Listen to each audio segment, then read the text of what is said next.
Hello everyone, আমি ডিম্পি। আমি আবার চলে এসেছি day 1 of 30 day series challenge নিয়ে। তো 30 ডেজে আমি কী করব না করব সেটা তোমাদের সাথে সব কিছু শেয়ার করব। তো ফার্স্ট ডেতে আমি কি করছি, সকালে উঠে আমি আমার ওয়ার্কআউটটা সেরে নিলাম। ওয়ার্কআউট মাস্ট ইম্পর্টেন্ট শরীরের পক্ষে। ওয়ার্কআউটটা সেরে তারপরে আমি স্নান করে ঘরে এসে আমি আমার স্কিন কেয়ারটা করে নিচ্ছি। স্কিন কেয়ার মাস্ট ইম্পর্টেন্ট ফেসের জন্য।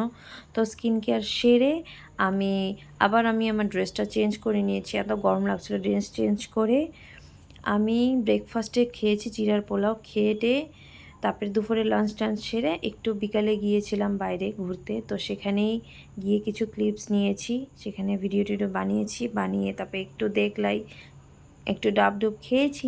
খাওয়ার পর বাড়িতে এসেছি, বাড়িতে অনেক কিছু কিনে নিয়েছি। তো এখানেই দেখছো ভিডিও শেষের পথে। তো আজকের ভিডিও এখানে শেষ করছি। খুব শীঘ্রই আসছি নতুন ব্লগ নিয়ে। তো আজকের জন্য বাই।